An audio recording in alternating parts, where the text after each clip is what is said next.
Olá, graça e paz, queridos irmãos. Você está no canal EBD, o canal de bênção para a sua vida. Eu sou o pastor Cícero Pereira e estamos aqui para dar prosseguimento o primeiro trimestre de 2019 na lição dos adultos. Nós estamos aí estudando batalha espiritual. Então, o povo de Deus e a guerra contra as potestades do mal, tá certo? Já estamos aí na lição de número 9 e as outras lições anteriores estão aí no canal EBD, todas elas aí agrupadas em playlist para facilitar aí a sua localização. Se você ainda não conhece o meu canal, peço que faça uma visita, tá certo? E se você gostar, se inscreva para ajudar o canal a crescer, tá certo? Lembrando aí os professores e superintendentes da Escola Bíblica Dominical que esses slides você pode estar fazendo uso aí na sua igreja. Você pode baixar ele abaixo do vídeo aí na timeline do vídeo tem um link com onde você pode fazer aí, pode baixar aí em PowerPoint e você pode estar levando aí para a sua igreja. Se você tiver um data show, você pode estar usando ou um computador e uma televisão de LED, tá certo?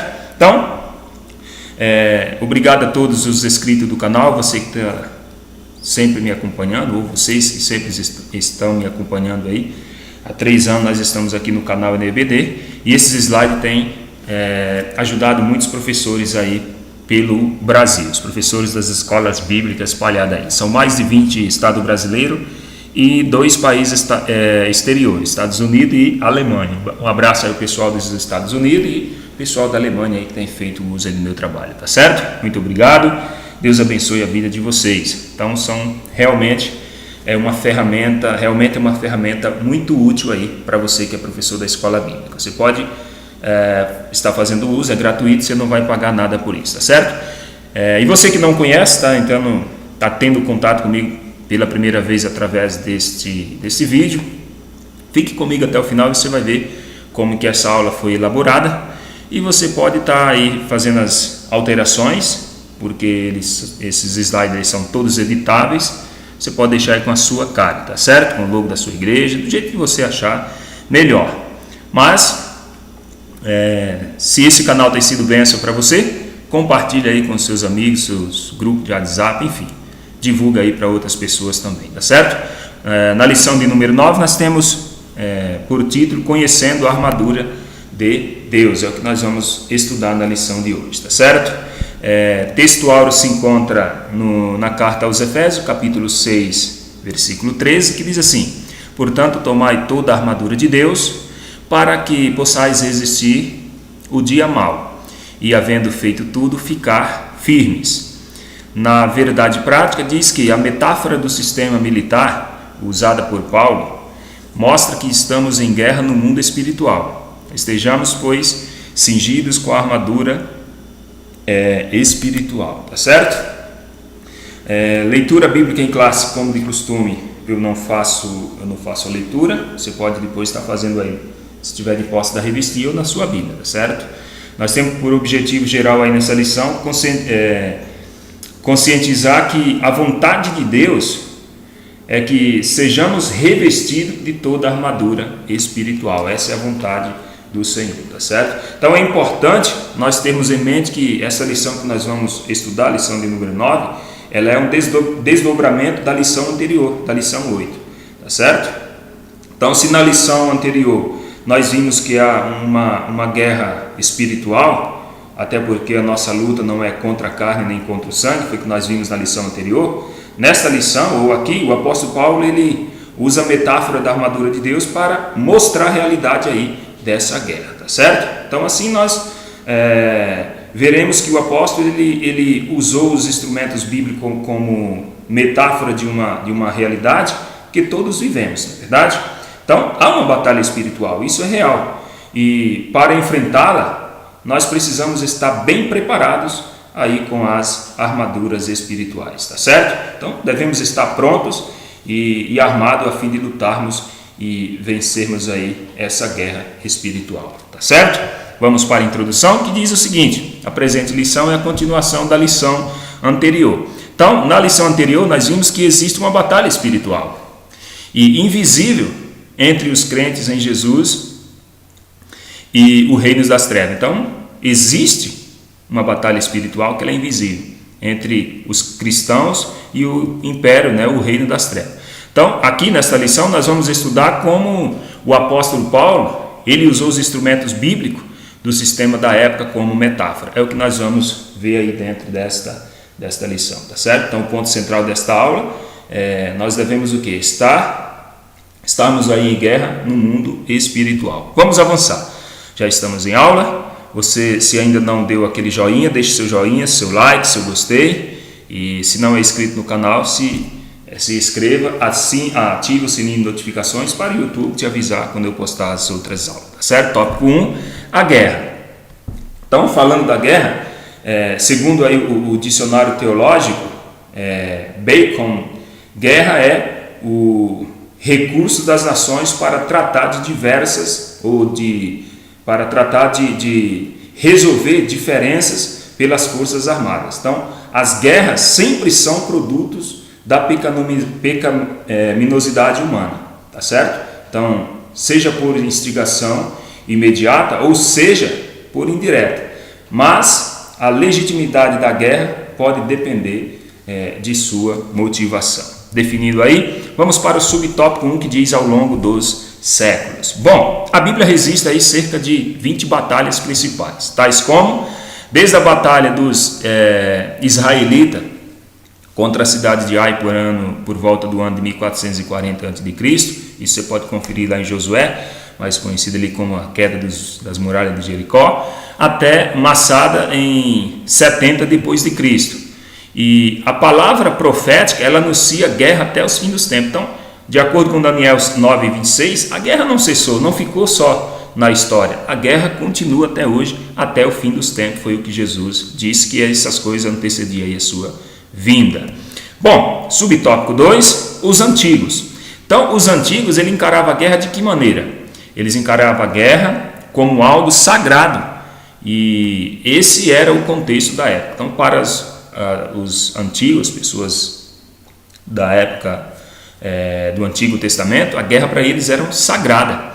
E era usual oferecer aí sacrifício de animais, aí, os sacrifícios, antes da partida das tropas militares aí para a batalha, a fim de invocar das divindades proteção e vitória.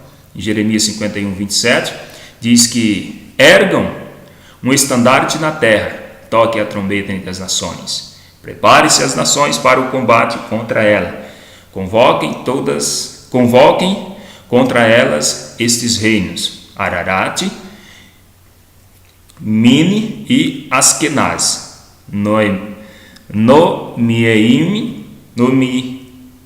nossa, que nome difícil, não é de costume falar esse nome. Nomeei-me um combate, porque está tudo junto aqui, né? Contra ela, lancem os cavalos ao ataque como um enxame de gafanhotos. Jeremias 51:27. Bom, Deus ele permitia e às vezes até ordenava a guerra no período do Antigo Testamento. Isso nós vemos em diversas passagens do Antigo Testamento, Deus permitindo guerra, né? E até mandando o pessoal ir à guerra, né? Uma das mais conhecidas, entre várias outras, a guerra que Saul teve ali contra o rei dos Amalequitas, contra os Amalequitas, Josué também lá contra os filisteus, e assim, várias e várias outras guerras, né? Só Josué enfrentou 31 reis, se não me falha assim a memória. Então era de costume essas guerras aí no Antigo Testamento. Subtópico 3, sentido metafórico. Bom, o tema sobre a guerra não aparece no Novo Testamento. No Velho Testamento era corriqueiro nós vemos aí esse termo falando sobre guerra ou muitos relatos de guerra. Mas no Novo Testamento, isso nós não presenciamos no Novo Testamento. Por quê? Bom, a guerra em si mesma, ela é incompatível com o espírito cristão.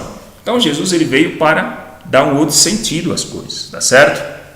Ele veio para nos preparar para uma guerra, mas não uma guerra contra sangue e carne, contra o próximo, contra o ser humano, contra as nações, não, mas ele veio para nos preparar para uma guerra espiritual. Isso Paulo deixa bem claro em Efésios 6, 10 em diante ali, tá certo? Jesus nos ensinou que bem-aventurados pacificadores. Por quê? Ele diz que porque essas pessoas, os pacificadores, são chamados de filhos de Deus, tá certo? Marcos, de acordo com Mateus 5, 9. Na presente lição, o enfoque é metafórico, ou seja, ele representa nossa luta espiritual contra os inimigos da nossa salvação. De acordo com 2 Coríntios 10, 3 diz: pois, embora vivamos como homens, não lutamos segundo os padrões humanos. Então isso é o que o apóstolo Paulo está nos dizendo. Então, na presente lição, o enfoque aqui é metafórico, a guerra é metafórica, não é contra seres humanos, é contra as potestades do mal, contra os demônios, contra Satanás e seus adeptos, tá certo? Finalizando o tópico 1, falando sobre a guerra, nós falamos no subtópico 1, a guerra ao longo dos séculos, no 2 nós falamos a guerra dos antigos, e no 3 o sentido metafórico, que tem a ver com o Novo Testamento. E no tópico 2? No tópico 2 é o seguinte, a metáfora bíblica. Então, guerra, ou batalha, ou luta, combate, peleja, são termos do dia a dia para indicarmos, muitas vezes, um debate ou uma discussão, e também para nos referirmos às dificuldades da vida, não é verdade? Mas a metáfora aqui se aplica na defesa e no combate espiritual, na pregação e no ensino da palavra de Deus. É o que nós vamos estudar dentro do tópico 2, tá certo? No subtópico 1, a armadura do soldado romano. Bom, a sociedade contemporânea do apóstolo Paulo, ela conhecia bem, ou conhecia com abundância de detalhes, toda a armadura do soldado romano. Então, a sociedade conhecia ali como que era a armadura do soldado romano. Quando o apóstolo fala das armaduras de Deus e ele faz uma comparação com a armadura de um soldado romano, os seus ouvintes, o seu público sabia e entendia o que ele estava falando. Então, Efésios é uma das 4 epístolas da primeira prisão de Paulo, juntamente com Filipenses, Colossenses e Filemão. Tá aí esses textos, depois você vai, se você quiser, você pode ler. Como você vai dar essa aula na sua igreja, então lá você pode estar aí pedindo para os seus alunos abrir aí a sua Bíblia, aí vocês podem discutir o caso aí, tá certo? Bom, Paulo ele convivia com esses soldados diariamente e conhecia com detalhes a armadura daquele que o vigiava, não é verdade? Então Paulo conhecia cada detalhe da armadura do soldado, até porque ele ficou preso e era vigiado 24 horas pelos soldados romanos, tá certo? No subtópico 2, no 1 nós falamos da armadura do soldado romano, e no 2 nós vamos falar da armadura de Deus. Bom, mesmo depois de tomar toda a armadura de Deus, o apóstolo Paulo ele nos exorta o quê? Ele nos exorta a ficarmos firmes, permanecer em pé e vitorioso. Nós vamos falar de cada parte, né, da armadura no decorrer aqui desta aula, tá certo? Mas aqui você já pode visualizar esta imagem e as figuras ou o que representa cada parte dessa armadura, o capacete, a couraça, o cinto, tá certo? Vamos ver aí de acordo com a lição. Bom, o cinturão, que representa a verdade. Então, ele diz o seguinte: tendo cingido os vossos lombos com a verdade, e a justiça será cinturão dos seus lombos, de acordo com Isaías 11:5. Então, cinturão significa? Significa usar a verdade como cinturão, como um cinto.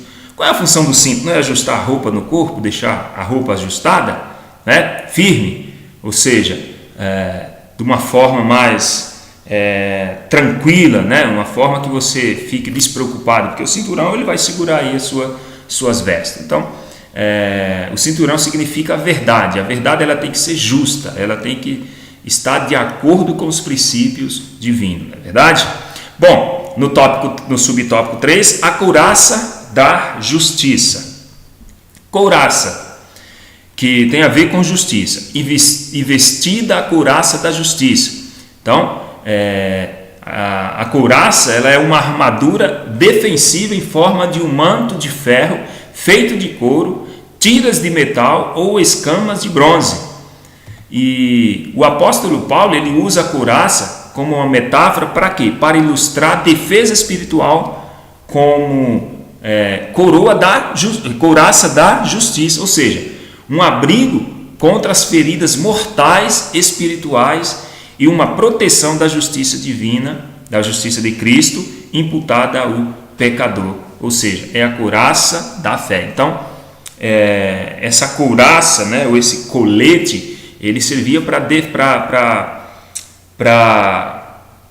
proteger o tórax, o corpo, das flechas, né, das lanças, da espada do inimigo. E ele também serve para nós hoje como defesa, né, contra as armas espirituais, contra as setas espirituais aí do inimigo, contra as feridas mortais, né?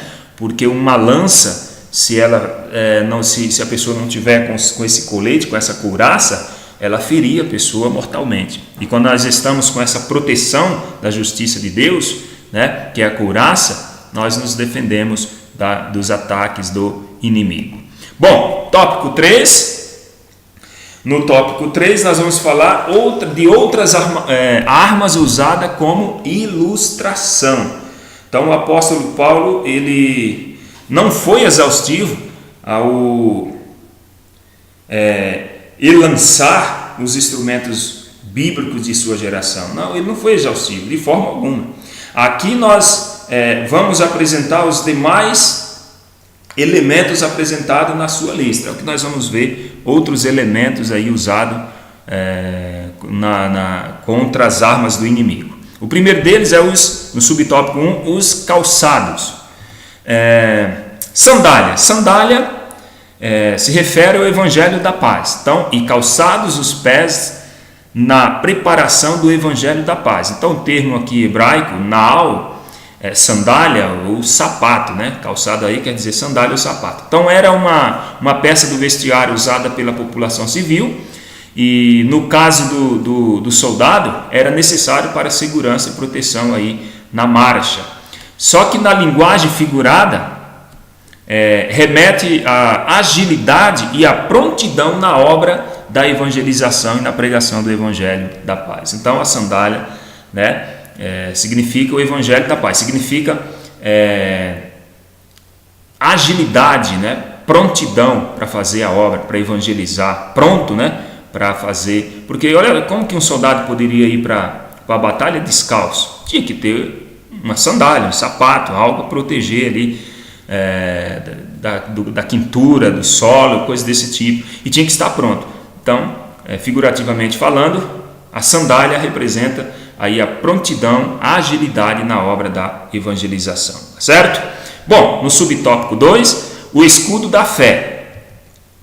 Escudo da fé, né? Como já está dizendo aqui, tomando sobretudo o escudo da fé. Então o escudo é símbolo de proteção nas escrituras. Então o escudo era o principal instrumento bíblico de defesa na guerra. Então o escudo ele serve para quê? Para defender. Se defende com escudo, ataca com espada, e é assim que o soldado luta, né? Sim? Então, ele também é usado de maneira figurada desde o Antigo Testamento. Para quê? Para quê? Para mostrar aí Deus como protetor dos seus. Então, Deus ele é o nosso escudo e broquel, nosso escudo e proteção contra o inimigo, contra as hostes, né? Contra tudo aquilo que venha do diabo, tá certo? Então, o apóstolo Paulo ele usa a figura do escudo como proteção para apagar todos os dardos inflamados do maligno. Então o escudo ele é uma proteção contra a inveja, contra a maledicência, contra a cobiça, contra a morte, contra a derrota, contra pensamentos negativos, contra desejos, seja lá qual for o tipo de desejos pecaminosos, contra as dúvidas, falta de amor, contra a mentira, ou seja, contra as investidas, contra os dardos inflamáveis do diabo. Então o escudo ele é a proteção para apagar tudo isso, né? Ele nos protege com o escudo da fé, com a fé que você vai acreditar que a inveja não vai pegar em você, né? Que a cobiça não vai atingir o seu coração, que o desejo pecaminoso não vai entrar e tomar conta dos seus pensamentos, que você está com o escudo da fé, não é assim? Bom, vamos avançar então. Subtópico 3, o capacete da salvação e a espada do Espírito. Capacete, tomai todo o capacete da salvação, né? Então, o capacete era uma cobertura de metal para proteção eficácia da cabeça. No Antigo Testamento, a salvação é o capacete que Deus usa na batalha. Então, parece que o apóstolo Paulo, ele segue nessa linha em outro lugar. Olha só o que ele disse em 1 Tessalonicenses 5,8, tendo por capacete a esperança da salvação. Então, o capacete, ele protege a cabeça, né? Ele é uma peça formada ali, aconchegante por dentro, para proteger a cabeça. E o apóstolo Paulo estava fazendo esse paralelo, ou essa linguagem figurada, para dizer que o capacete da salvação, ele é uma arma que Deus usa na batalha. Ou seja, quando nós meditamos na palavra de Deus, quando nós estamos firmes, quando nós seguimos os princípios de Deus, nós estamos com a mente ocupada, né, nas coisas de Deus. Então, se torna isso uma proteção. A palavra de Deus, né, ela se torna uma proteção, um capacete para a guerra, para a batalha, não é verdade? Espada, que é a palavra de Deus, e a espada do Espírito, que é a palavra de Deus. Então, a expressão paulina aqui, espada do Espírito, refere-se o quê? Refere-se à Bíblia Sagrada, refere-se à Bíblia, pois as Escrituras Sagradas vieram do Espírito Santo. Então, uma das outras armas que nós temos para lutar, e é uma arma muito poderosa, essa arma ela corta dos dois lados, é a palavra de Deus, é a Bíblia. Nós devemos usá-la em todo o tempo, em tempo e fora de tempo. Por quê? Porque ela é uma arma que corta dos dois lados, é uma arma que pode vencer o maligno, vencer o diabo. Foi com essa arma que Jesus venceu Satanás, com a palavra de Deus, com a Bíblia Sagrada, tá certo? Bom, subtópico 4, a outra lista. Orando em todo o tempo, com toda a oração e súplica no Espírito, e vigiando nisso com toda a perseverança e súplica por todos os santos e por mim. Então, outra arma aqui poderosa, oração e súplica. Então, oração e súplica, ela vem permeadas entre esses elementos da armadura de Deus. A oração, a súplica, apresentar a Deus as nossas necessidades, falar com Deus, não é assim? Então, vigiando, ou seja, e perseverança, vigiando e perseverança. Então, é as virtudes gêmeas, vigilância e perseverança, tá certo? São essas duas virtudes gêmeas, e elas aparecem aqui na instrução para orarmos uns pelos outros. Então, primeiro vem vigiar e depois orai, mas quem vigia, quem ora tem que ter perseverança. Não dá para ser vigilante sem perseverança. E uma das armas também poderosa é a vigilância e a perseverança. Nós temos que perseverar, permanecer firmes como um bom soldado, de pé até o fim, tá certo? Todos nós somos dependentes do Senhor Jesus e contamos com a oração uns dos outros. Se o apóstolo Paulo pediu para orar por ele, quem era o apóstolo Paulo? O apóstolo Paulo não era qualquer um, né? O apóstolo Paulo era um dos maiores apóstolos, e ele pediu oração, pediu que os irmãos orassem por ele. Isso quer dizer que nós também devemos orar uns pelos outros, somos carentes uns das orações dos outros. Tiago disse que a oração de um justo pode muito em seu efeito. Agora imagina todos nós, os crentes, orando um pelos outros, os irmãos orando um pelos outros, tá certo? Isso nos fortalece. Se sozinhos somos fortes, juntos nós somos imbatíveis, não esquecendo que nós temos o Espírito Santo de Deus, né, dentro de nós, que habita em nós, que vai nos fazer vitorioso em todas as nossas batalhas e guerras, tá certo? Ainda que, mesmo que venham os problemas, mesmo que ou ainda que não falte as adversidades, da mesma forma não vai faltar a graça de Deus. Quanto mais luta, mais graça Deus nos concederá, tá certo? Para concluir, a conclusão diz assim: os crentes precisam dessa armadura de Deus ainda hoje. Nós ainda precisamos dessas armaduras. Isso aqui não foi lá no passado, isso aqui também está atual em nossos dias. Então, isso porque bem sabemos que os inimigos da igreja não são agentes humanos. Estão por trás deles os demônios, liderados pelo seu maioral ou diabo. Então, devemos compreender que os nossos inimigos não são agentes humanos, mas sim os demônios que estão por trás dessas pessoas, que são liderados pelo diabo, não é verdade? Então, os recursos espirituais apresentados aqui são importantes e poderosos para expelir todas as forças do mal. Você crê nisso, meu amado? Que os recursos que foi apresentado aqui, a palavra de Deus, o escudo, o capacete, a espada, a couraça, a sandália, a oração, a vigilância, a perseverança, todos esses recursos que nós falamos aqui, mesmo sendo de forma resumida, mas objetiva. Se você acredita, se você tem fé para acreditar que esses recursos são importantes e poderosos para expelir as forças do mal, tenha certeza que você é mais do que vitorioso. Você é mais do que vitoriosa. Tá certo, meu amado e minha amada? Muito obrigado, meu querido, por você ou por vocês ter assistido essa aula até aqui. Deus abençoe a vida de vocês. O pastor Cícero Pereira que vos fala, deixa um abraço para todos vocês. Muito obrigado. Abraço a todos os irmãos da minha igreja, todos os irmãos, sem exceção de nenhum, desde a liderança aos membros. Deus abençoe.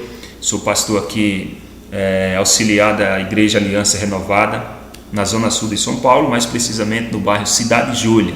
Se você mora aqui por perto, que tal vir na nossa igreja para eu poder conhecê-lo, tá certo?